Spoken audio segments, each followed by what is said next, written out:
If you give a student a choice between playing and studying, what do you think he will choose? My guess is play.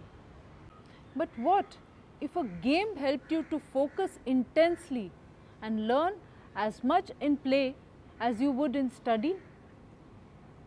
One stone, two birds.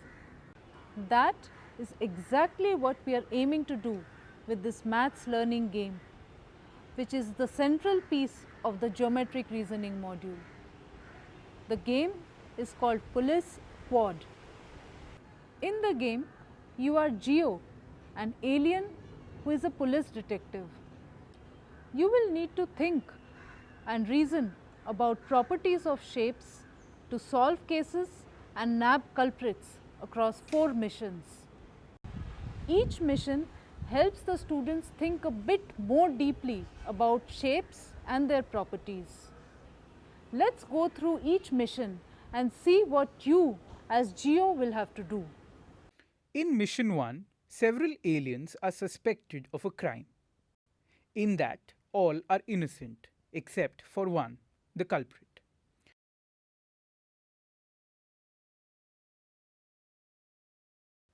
Geo has to find out the culprit on the basis of the properties that are given in the clue. For example, here culprit has at least 4 straight sides.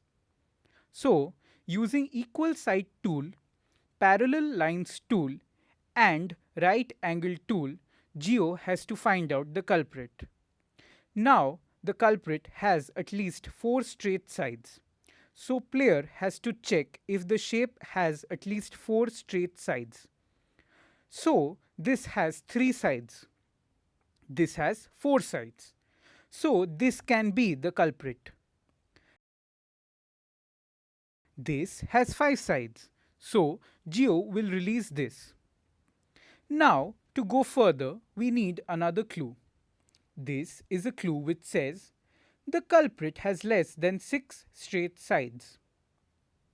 Here, shape has 4 sides, so this can be the culprit. Here, shape has 5 sides, so this can also be the culprit. However, as this shape has 6 sides, this can be released. Again, clue. Culprit has exactly 2 equal pairs of sides. Now for this, we can use this tool.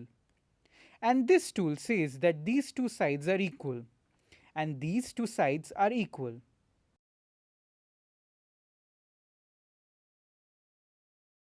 But in this image, none of the sides are equal. So this cannot be the culprit. So release this. This is our culprit. Let's see. Yes, this is the culprit. Continue. So as we have solved it in one attempt, we got the star. In mission 2, clues are provided by the player to system. Here we can form a clue using these buckets, and using these we can release innocent aliens and find out the culprit. Let's play the game. Here, based on these shapes, we can say at least 4 sides and systems is replying in only 2 words, yes or no. Does the culprit have at least 4 straight sides? Yes.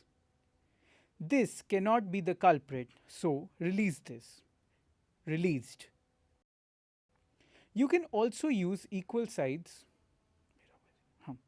You can also use equal side marker tools, angle tools, right angle tools, obtuse angle, reflex angle tools, also parallel angle tools.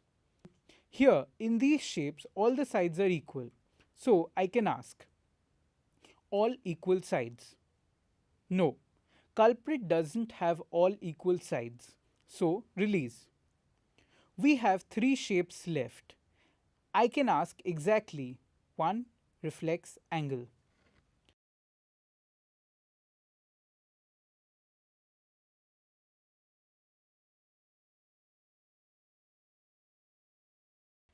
In mission 3, you move from thinking properties of individual shapes to classes of shapes.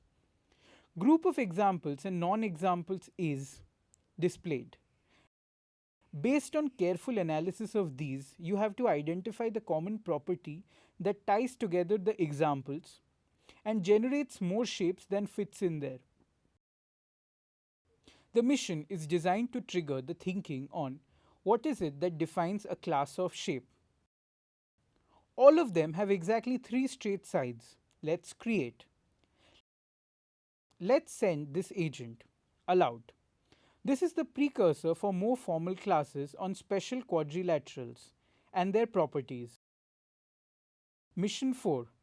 The game played in this mission is modeled on game of battleships, where you need to locate enemy frames of specified shape on grid by making use of their properties.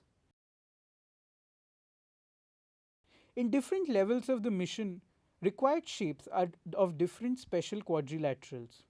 The mission is specially designed to open up discussion on hierarchical class relationships.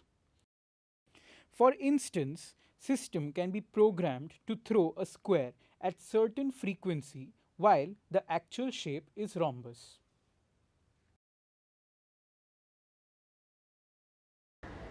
You might say, why a police detective in a geometry game? We chose this context because a large part of high school geometry is about deductive reasoning, and solving cases effectively requires just that. The game will help students appreciate that ways of thinking learnt in maths class are often used in real life contexts. Why is this a learning game?